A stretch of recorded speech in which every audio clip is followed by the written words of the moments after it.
You're listening to Civic Media.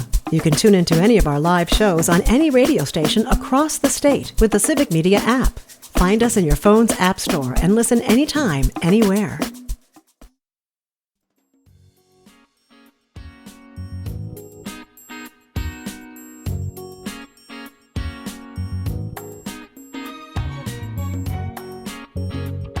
Live across Wisconsin on Civic Media, you're listening to Mornings with Pat Kreitlow, powered by Up North News. Now, from our Lake Wissota studio, here is the founding editor of Up North News, Pat Kreitlow. Well, hey there, Wisconsin. Good morning. It is 6:06 on this Wednesday morning, June 25th, 2025, 6/25/25. And it's another beautiful morning to have you here up north, live from Lake Wissota, from wherever you're spending your mornings, listening across the Civic Media Radio Network, or listening or even watching us on all the different platforms out there. We appreciate you getting your day started right here. Coming up on the program today, for the better part of 15 years, it would not have been a surprise to report that the Wisconsin Supreme Court, then under conservative control, was considering a rollback of clean water regulations. But now, with a progressive majority in place, the court on Tuesday upheld the state's spills law that ensures faster cleanup and accountability when it comes to things like industrial PFAS chemicals in our drinking water. We'll talk about that decision that came out yesterday. In our second hour, we will visit right after the 7 o'clock news with Dr. Kristen Lyerly. She was in Washington, D.C. yesterday, marking the 3-year anniversary of the Dobbs decision when right-wing Supreme Court justices repealed women's health care rights that had been protected for nearly 50 years by Roe v. Wade. Also at 7:30, members of the Wisconsin Public Education Network will talk about plans for this year's Summer Summit. It'll be held in Green Bay this year. It's an annual education conference dedicated to new skills, fresh information, making connections, and more. Coming up in our 8 o'clock hour, we will talk to Earl Ingram about some of the stories he's covering across southeast Wisconsin. We'll talk to James Kelly about some of the stories he's covering across northwest Wisconsin. We'll talk to Jimmy Koska about things going on in western Wisconsin. And we will talk to Joe Zepecki with an update on state budget negotiations at the Capitol. And we'll ask about how it is that our politics is so broken that otherwise moderate legislators, at least moderate by comparison, have to let the most extreme members of their caucus drag down progress rather than work across the aisle to do things in the state budget they know would do the most good. We'll spell out some of the extremist demands that are going to prevent a state budget from being done on time. Now, we've got all that and so much more, and along the way, you can join us by sending us a text message or a comment. You can send that comment as a text message to 855-75-CIVIC or use the Civic Media app. You can also put a comment on any of the Facebook or YouTube pages where you find us. There are 5 of them, by the way. I mean, if you actually want to watch us, there's almost no excuse not to. The YouTube pages for Up North News and for Civic Media. The Facebook pages for Up North News and Civic Media. And then there's my own Facebook page as well. You go to facebook.com/mornings with Pat Kreitlow. And that's where you can follow me throughout the course of the day for all of the wisdom and whimsy that I feel like putting up on social media. Would love to have you along as a follower with that as well. And, of course, there are the newsletters. We put them out one every day, including this morning's edition from Christina Laurie that talks about, are you familiar with the Great River Road? Well, maybe you are. Let's ask somebody who maybe does not live on the Mississippi River. Parker Olson is standing by in Madison Studio A2. Mr. Olson, good morning. How are you? Doing pretty good. I'm wondering what was it? The Great River Road? The Great River Road. Have you ever heard of it? I've never heard of that, no. If you've ever been anywhere along the Mississippi River, on one side or the other, you may notice a highway sign that's there. And it's green and white, and the green kind of looks like, the paddle boat, the steering wheel on the old ships, Oh, sure. And it says Great River Road. And it's basically the Mississippi River is a long national parkway from, Minnesota, Wisconsin, Iowa on down True. to the Gulf of Mexico. Anyway, What? yeah, I know, scandalous, huh? As a What a legislator, I served on the Great River Road Commission to help make sure that there was marketing and enhancements being done all along the river route in Wisconsin. And there are all kinds of it's a great way to spend a weekend, is going up and down the river to all kinds of different things. Well, in the newsletter today is a discussion on what's called the Great River Wine Trail. For over 100 miles between Wisconsin, Minnesota, and Iowa, there are nearly a dozen wineries that you can hop over to and try some of the things that are, what's the word I'm looking for? Wines aren't brewed. They're not distilled. No, Are they percolated? Are they crushed? They're crushed. They're created. I don't know. You know what we should do? Made. We're making wine. We're making wine. We Yes. should make an awesome promo for this. We should find some kind of relationship with this. For Brittany Merlot. Brittany Merlot. She'd be all over that. She would be. I think she'd go for that. All right, we'll ask her that in the next hour. So that's in the newsletter today, and more that we'll tell you about throughout the course of the show here. But again, sign up at upnorthnewswi.com. Parker's here. Parker is resplendent in Brewers regalia because there's plenty of work to be done around the radio station. There's plenty of work to be done, almost anywhere in Wisconsin on any given day. And it's not going to get done today because Mr. Olson, trying to squeeze his brewer's cap over his headphones, has plans for a little baseball game that's going to be happening this afternoon. I expect nothing short of a no-hitter today, Pat. A double no-hitter. Possibly a double no-hitter. I expect the Brewers to win on 5 consecutive walks. That's what I'm expecting today. It's gonna be a big deal, kids. It's just going to be it's Jacob Mizorowski versus Paul Skeens, the ace for the Pittsburgh Pirates. And yes, it has happened before that 2 pitchers have taken no hitters into extra innings. Is it That'd really? be pretty cool to see. Oh yeah. It would be fun. But first things first, you have to win to get there, and the Brewers did that last night, beating the Pirates by a score of 9-3. Joey Ortiz with 2 home runs, Caleb Durbin with a 3-run home run.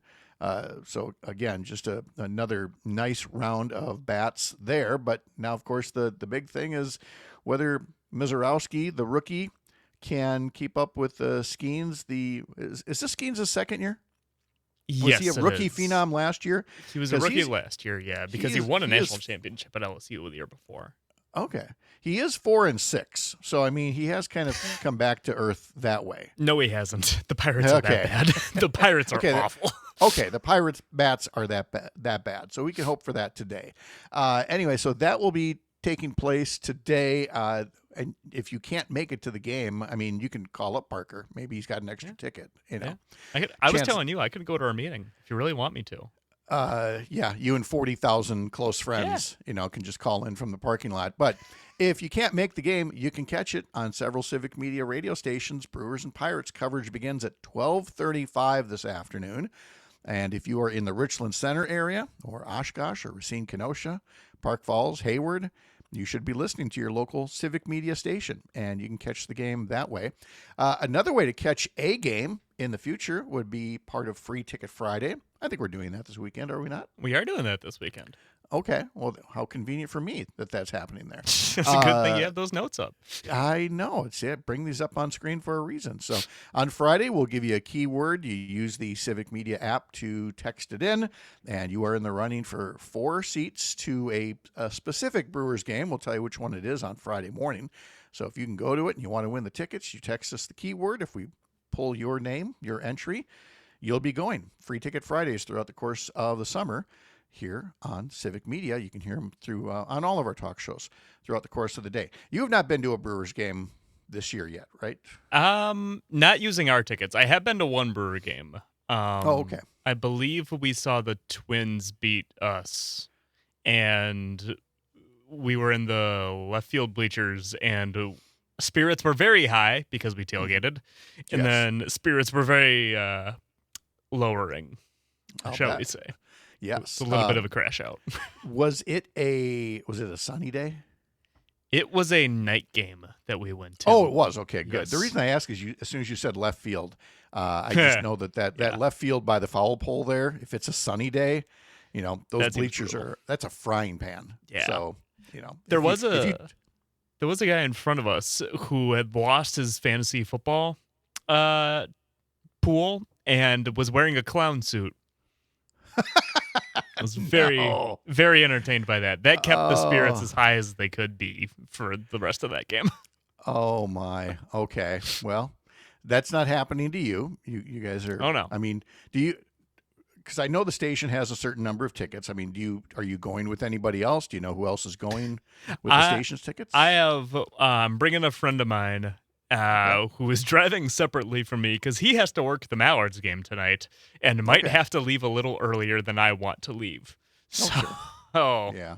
You guys, you're both just going to do the parking lot then?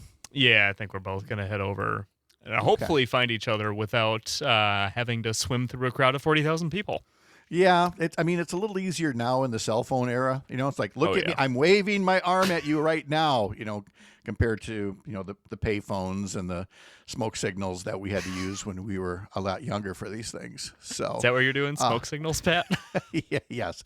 Tony on YouTube. Wait, your friend, the guy was wearing a Bears jersey? How embarrassing for that guy. I thought you said a clown, right? Okay. It's the same thing. I see what you did there, Tony. Really good. Okay, so you got to drive out separately. You got to fight the traffic and everything, and so does your friend, and get back for the Mallards game in time. He does. I don't. This is a commitment, to go to a game like this.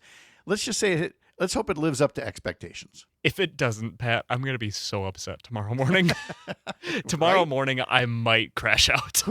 Who knew that Mizorowski's arm would just fall off like that? It was amazing. I guess he threw it too hard after all. Don't say that, because the Brewers just got the news that Garrett Mitchell is out again. Unscrewed the screws that he got and has to redo the surgery. And I expect Mizorowski to trip down the stairs on the way into the dugout today. Mitchell does say he's going to seek a second opinion, and the other opinion from the other doc is going to be, yes, you need the surgery, and here's my second opinion: you're stupid for sliding into the base so hard that you knocked your shoulder screws out. That's impressive, actually. Yeah. So he's going to miss another 8 to 10 weeks, it looks like. And this was, he was coming back not from the original shoulder issue, but from an injured oblique that he tore up back in late April. So he was just on the verge of coming back from that and has now blown out that shoulder again. Aren't you so excited? Aren't you so excited to be a Brewer fan? I feel so snake bit to be a Brewer fan, and I understand these things come and go. I mean, you can't control them unless, of course, you do things like slide too hard into a base. But I just hope that when this is all is said and done, he comes back basically bionic. I hope he's just just got so much hardware in him that he's going to be an even better player. You're not. And by the way, credit to Tyrese Halliburton. I read he put up a really long message from his hospital bed. And, it was quite honest about, look, this really stinks. I'm glad you all aren't here to see me cry, but I'm going to come back from this. I promise. I'm going to work really hard. And that's all you could want. And I know Halliburton is doesn't have a lot of fans among the Bucks contingent. Oh, no. But for the Oshkosh kid, I appreciate his words and hope that he works his tail off at it. Yeah. And, then loses to the Bucks the first possible opportunity. All right, more coming up in a bit from the heart of America's Up North, live from Lake Wissota. Thanks for making this the place to spend part of your mornings. I'm Pat Kreitlow. This is the Civic Media Radio Network.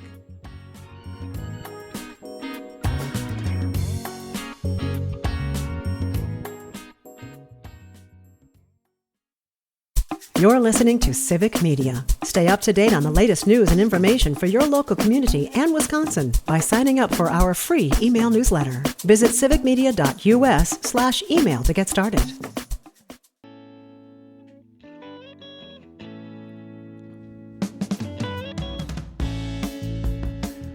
We're going to hear a bit from Dan Schaefer from the recombobulation area coming up in, just about 15 minutes or so here, just under 15 minutes. here on these mornings powered by Up North News across the Civic Media Radio Network. Coming up on Matt and Air on Air this morning at 9:30, Lisa Schiller from the Better Business Bureau will join Jane Matnair and Greg Bach. You can hear Matt and Air on Air from 9 to 11. Todd Alba's got his show from 2 to 4 this afternoon. I'll join him just after 2 o'clock along with Trygve Olsen from the Lincoln Project. And on the Maggie Dawn show, the aforementioned Mr. Schaefer will join Maggie at 4 o'clock. And then she'll be joined at 4:30 by Madison Mayor Satya Rhodes Conway. A reminder that if you can't catch us live, catch us as a podcast. Even if you listen to us live most of the time, why don't you head over to Spotify or Apple, if that's your platform, and subscribe to the show. And that way it's there. If you miss one, if you hear about an episode, if you want to listen back to something, it is right there on your device. So head over to Spotify or Apple and subscribe to us that way. The Wisconsin Supreme Court is under progressive control now, ever since the Janet Protasewicz victory a couple of years ago. But a lot of folks did not follow the court that closely for the 15 years prior, and probably aren't aware that for the better part of that 15 years of conservative control, it would be fair, in my view, to claim that the court was a wholly owned subsidiary of Wisconsin Manufacturers and Commerce. It was a group where WMC would bring all kinds of challenges to things that were designed to deal with the environment or with workplace rights or consumer rights, and you could always count on the Wisconsin Supreme Court to do the wrong thing. And that changed with a couple of elections. And it's a good thing, because now, instead of once again telling you that clean water regulations are being rolled back in the state of Wisconsin, I can tell you instead that yesterday the Wisconsin Supreme Court delivered a victory for environmentalists over those forever chemicals known as PFAS, a ruling that environmental advocates say will hold polluters accountable. You've heard PFAS a lot of times. If you need a refresher, PFAS. It is the acronym for a very long chemical name, and it describes literally thousands of man-made chemicals, all these different compounds that do everything from firefighting foam to nonstick cookware and waterproof fabrics and all kinds of other substances. And they're called forever chemicals because while they are a miracle of man-made chemistry in all the cool things that they do, they make all these things stronger, but as a result, they don't break down naturally the way that, traditional chemical compounds do. Certainly not in our lifetimes by the time they would break down. So these chemicals, as they are getting either spilled or dumped or disposed of, are finding their way into the water supply, and it's being discovered that many of these PFAS are not good for human health. There's a reason why you wore protection in factories when these things were being made. But now it's in our drinking water, and it's expensive to get it out, and it's dangerous. And there needs to be, some kind of a remedy when a spill is discovered. There need to be resources to go track down these spills, and there needs to be accountability where possible. If the people who, through recklessness or negligence, cause these chemicals to be spilled, they should have to help foot the bill for the cleanup. Well, enter WMC, Wisconsin Manufacturers and Commerce, which was looking for a court order that would say, no, not really. What needs to happen here is that you have to have a clear rulemaking process for each chemical, because that's the thing that's most fair to the companies that potentially dumped these things. But environmentalists rightly pointed out that this was a smokescreen or a delay tactic, whatever you want to call it, because again, like I said, these are thousands of chemicals, thousands of different types of chemicals. And industrial groups wanted a rulemaking process to be created for each individual compound, when we already know that under the PFAS family, these types of man-made compounds are already pollution. They are already hazards to human health. And so as much as, WMC did not want the state to enforce these regulations on these substances, this years-long battle has now been resolved with the court saying that our state's so-called spills law which is more than 50 years old, is adequate to the test. It is up to the conditions that we have today of being able to ensure that polluters are held responsible and that taxpayers aren't footing the bill for the whole thing. Now, there's still more room to be done in terms of determining standards for things like, drinking water. There's still things to be done, like helping municipalities get PFAS out of their water supply. You have a Wisconsin legislature that has a state budget that's about to expire. Okay, the current state budget is going to expire in 5 days. And during this time, there's been all this money, something like $100 million, designed to clean up PFAS that Republican legislators approved. They sent to Governor Evers. He signed it. He put some partial vetoes in there because the legislators wanted to micromanage how the funds were being used. The Republican legislators stamped their feet, had a little tantrum, and said, fine, we won't release the money. We approved the money, but we won't release the money. And they did the same with hospital money for the Chippewa Valley and for literacy program money. They didn't like that the governor used his line item veto, which he gets to do. He's the governor. And so part of the delay in passing a new budget, the reason it's not going to be passed next year on time, or next week rather, on time, is Republicans say they have trust issues with the governor because of his vetoes. Again, I remind them, it's a veto that he gets to use. There's not a trust issue in him using the veto. There's a trust issue in Republicans not following the rules, not following the process, and accepting that they have a chance to override a veto, but if they can't do it, then they should release the money in the way it can do the most good. Dan Schaefer is coming up next. We'll have more right after the Midwest Farm Report here on the Civic Media Radio Network.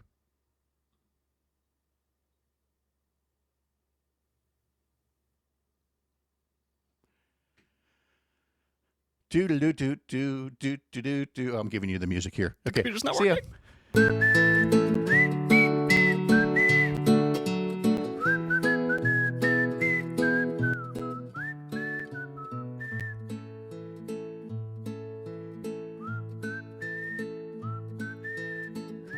Now, allegedly, you're hearing some kind of music right now for folks coming back from the break as Parker looks puzzled at the computer monitor in front of him here. So here's the setup here, folks. I have 4 computers. He does. I mean, it's a sports bar. It is. And Pat is on this one. Yes, here I am. Stuff I play sound off of is this one here. Sure. Okay. I can't get onto this one here right now. You have like your mouse can move from one screen to the other, but it can't get to that screen? My mouse moves to 3 of the 4 computers I have. Somebody built a wall. And somebody built that wall. The most important one I can't get to. All right. Are we able to listen to Dan Schaefer from yesterday? We are able to listen to Dan Schaefer. Okay. Well, let me tell folks first then, because I was in such a hurry to get to the Brewers-Pirates game this afternoon that I neglected to share Brittany Merlot's state forecast for today, where she says another low pressure is heading towards the state, buckling the front that is parked over the state. Heavy rain and thunderstorms are expected over the next 48 hours. So for today, cloudy and cooler, occasional showers, likely, possibly a thunderstorm. Highs today in the upper 60s up north, upper 70s south, and east wind at 10 to 15. For tonight, rain heavy at times, embedded thunderstorms, and fog also likely tonight. Lows in the 50s up north, 60s south, and east wind at 5 to 10 miles an hour. All right, I had Dan Schaefer on, as always, Tuesday mornings at 8:30, and it stretched over into the local break where some stations cut away and catch some local news. Dan and I just kind of continue the conversation for anybody hanging around online, and so I wanted to share some of that, where I started by asking Dan about reports over the weekend that State Republican Party Chair Brian Schimming may be on the verge of being forced out of his post. Such a contrast from Democrats having a successful transition to a new state party chair. But it is very interesting that Schimming it does seem to be facing a whole lot of controversy. I guess they can go back to the fact that Trump won Wisconsin last fall, so a big part of his job was getting that working to achieve that very result. So I think that is probably a sign that he's going to remain in leadership. And whether there is an actual ability for this executive team to oust him, who knows? But I think it just goes to show that there are, there does seem to be some under the surface infighting at large for the Republican Party of Wisconsin. Maybe they can agree to get on board for Trump in the general election against Kamala Harris. But beyond that, not so sure if they have a clear direction, if their fundraising is at the level that they want it to be. I know you had a conversation about this with a guest yesterday on the show as well.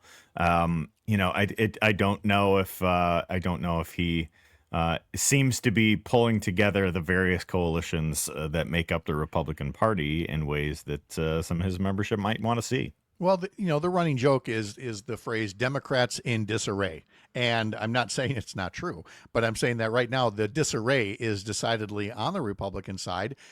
And you can see it, issue by issue, like the conversation we had earlier today on child care accounts, that you have pro-business Republicans that see the wisdom in having a healthy, affordable child care sector, but you have social conservatives who are not at all shy about saying, why do we even have child care?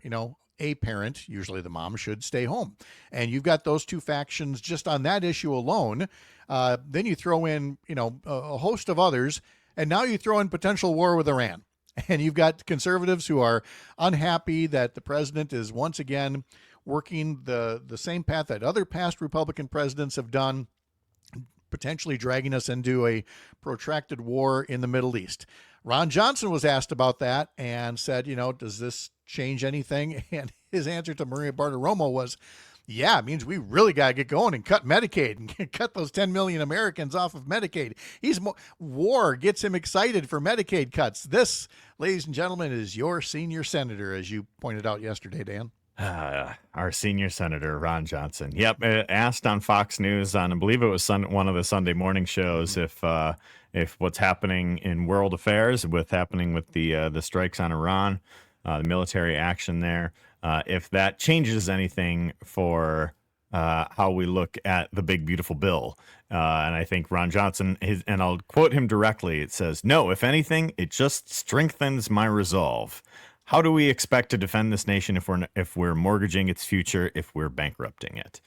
Once again, Ron Johnson's concerns about bankrupting the nation for the future seem to overlook the fact that he played a central role in the Trump tax cuts, which exploded the deficit. Yes. But not only that, just like, doesn't it get back to like the every caricature that you might have of the Republican Party of kicking people off of healthcare in order to start unnecessary, expensive foreign wars? Is it 2003 all over again? And for Ron Johnson, it's just so on brand. Like, how have we not closed all the orphanages yet? When can we bring back debtor's prison? I mean, the guy is just a Dickens character. And you talk about the prospect of war in the Middle East, and he's coming right back to, we got to rip healthcare away from people. That's the way that we get this done. Any chance you were as surprised as I was? And in my case, it was a pleasant surprise. But a surprise nonetheless that Governor Tony Evers just came right out and said if there's not money in this next state budget bill for child care accounts, I'm not signing this budget. And I think I get why, because you can partially veto a lot of things, but you can't partially veto a zero. Right. But what were your thoughts when you heard that he had actually put that line in the sand? Yeah, I was encouraged by it. I think that's the type of moves that the governor should be making right now. We are now less than a week away from the budget deadline, and it does not seem like we are particularly close to getting that budget completed in really any way. But I think there's the difficult part of what Evers is putting forth here, saying that he won't sign a state budget that does not extend child care accounts payments. Well, there's two things. One is, what level of payment is he going to see as an acceptable level to sign the budget? Because we know Republicans are not going to go all the way to the, 400 million? 450 million. 450 million that the governor has proposed for child care accounts. Again, a program that has been successful in keeping costs manageable for families, keeping centers open and keeping providers paid, and has proven to be effective. So, it's something that the Republicans are really arguing with results by denying funding to this program. But I do think it's interesting, but I don't know if there is that much incentive for Republicans to really do anything here, because if Governor Evers were to veto a budget, it would just go back to the base levels of funding that we've seen from the last 2 years, which would include nothing allocated for childcare, because that has all been funded through what Evers has been redirecting through federal funds. Well, that gets me to the question of whether all of this is just posturing. Is this one big head fake when you've got you've got a couple of state senators saying, well, they're not going to support what comes out of the Joint Finance Committee. And, is that division within the Republican ranks, or is that simply the means to an end to not pass a budget? And I talked about that on Monday with State Representative Francesca Hong. And I said, am I overthinking this? And her answer was, yeah, Pat, you're overthinking it. But I still think that may be very much in the, Robin Voss, Devin LeMahieu playbook of, we're going to say all kinds of things, but really when all is said and done, we have no interest in passing a budget, and we think we can run with that.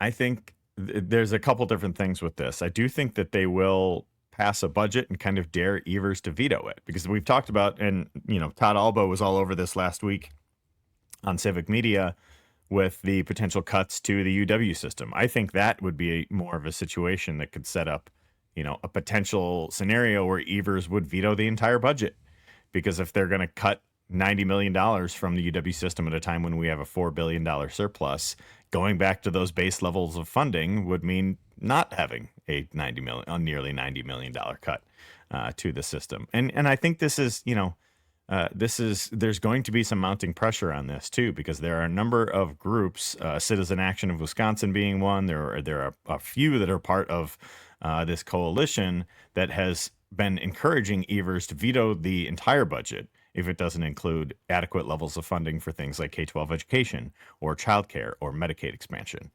So I do think those calls from the left, from Democrats, are going to ramp up. And I think, Evers has a challenging political moment ahead of him. That's for sure. For more from Dan, you've got to subscribe to the newsletter. Head over to therecombobulationarea.news. And Dan's on the radio throughout the course of the week on Civic Media. And I always post a roundup of all of my radio appearances from across the Civic Media network at the end of the week at the Recombobulation Area. So subscribe to get that delivered straight to your inbox too. All right. Well, you heard the man. Well, you heard the man if you were on the radio. Our poor social media audience was stuck watching me play like, a little puppet show over here on the screen.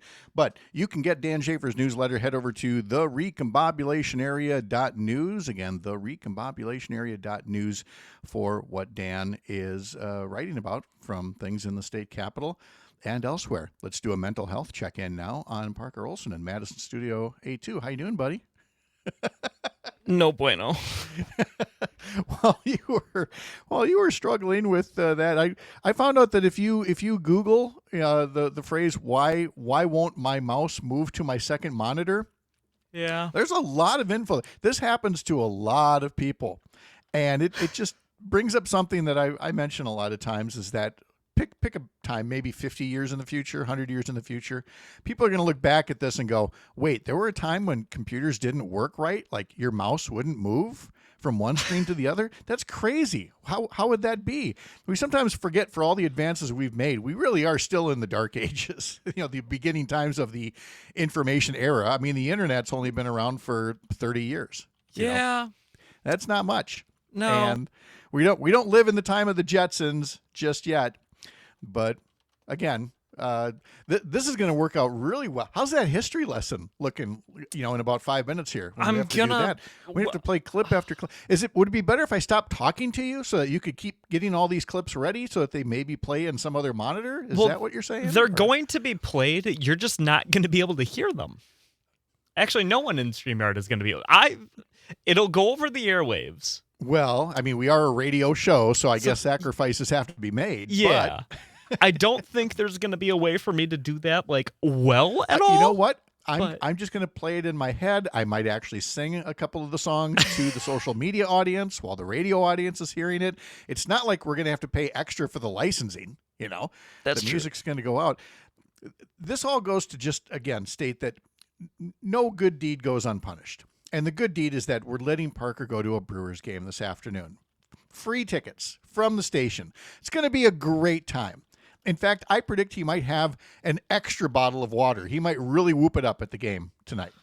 I'm losing my mind, Pat. This is not good. I can't even play Pigeon Quest. Oh, no! Oh, no, I just saw Melissa Kay step into the on-deck circle here. We can't play Pigeon Quest when she gets here for the history lesson? I don't think so, unless I can find it somehow. I did send it to maybe. I don't think you'll be able to hear it no matter what, but maybe. Hey, folks, you're gonna want to stick around after this little break here because we're going to have today's history lesson. It might feature me singing. It might feature Melissa Kay joining me for duets, so their social media audience can hear some of the tunes because they may not hear Pigeon Quest.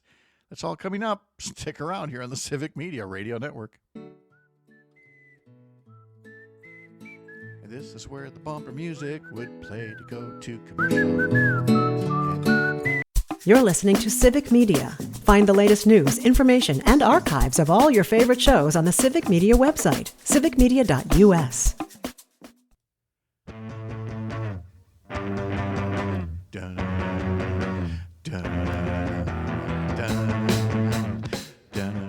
I have no idea if I'm in sync with the radio song because, again, that was decent. We can't hear it here, but that for the radio audience, they're hearing Chicago's 25 or 6-4. They released that song, one of their first big hits, on this day in 1970. Welcome to today's history lesson, today's music-free history lesson for our social media audience, where Melissa Kay joins us as well from Wisconsin Rapids, hanging out at 97.5 WFHR, 105.5 WIRI. And Melissa, maybe Melissa is the one that broke your computer. Because or it was Paint Bucket. It's like that, or it was Paint Bucket, because that computer is where we would normally, and Parker, we got to get this in sync, where we would normally play Pigeon Quest!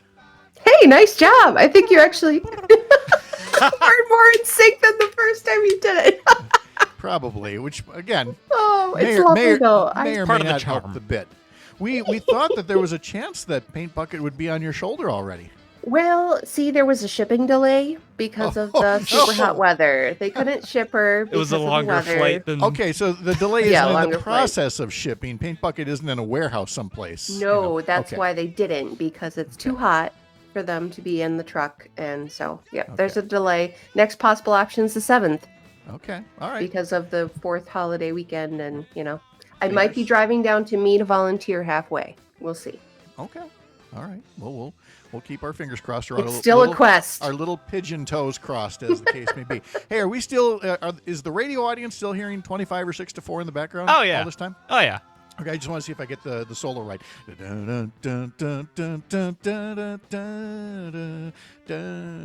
Am I at all in sync? Probably not. All right, here comes some birthdays. Anybody remember Lassie?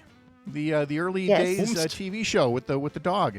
June Lockhart, the mom on there. June Lockhart, the actress, is 100 years old today. Oh, wow. June Lockhart from Lassie and Lost in Space turns 100 today. Ricky Gervais, happy birthday, 64 today. Then a few sad notes here. Anthony Bourdain was born 69 years ago today, but of course we lost him a few years back at the age of 61. It was on this day in 2009, Michael Jackson was found dead in his Los Angeles rented mansion at the age of 50. And the late George Michael was born this day in 1963, but again was lost way too early back when he was 53 years old in 2016. I swear music is playing. Maybe if you can hear the music, Parker, then it seems like you're the one that should be singing along with it so that we feel like we're... I did do choir. I was in advanced choir, actually. Okay. However, I don't think that needs to go on YouTube any more than it already is. Because you got to have faith.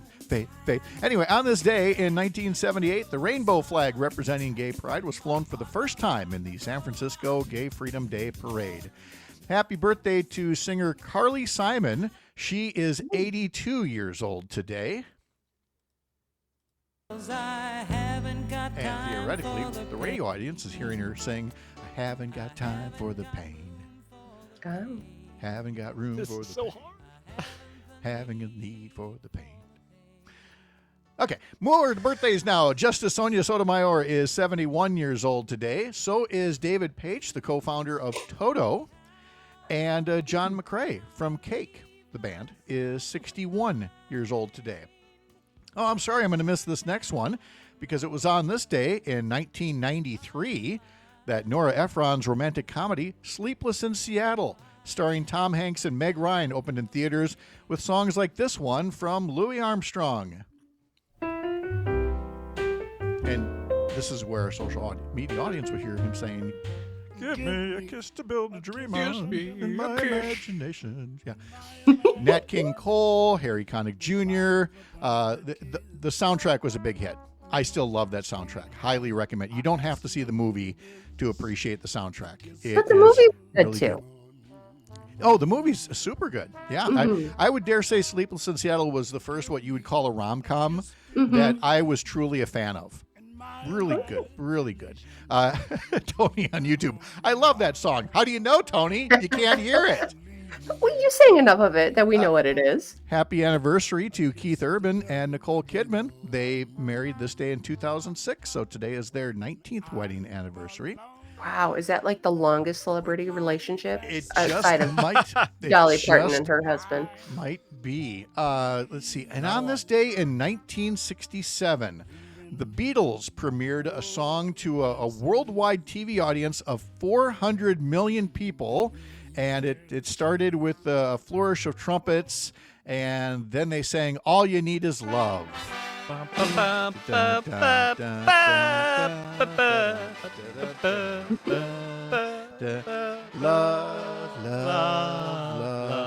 Doesn't it feel like there's like a musician strike going on right now, and we have to fill in the gaps for the missing music?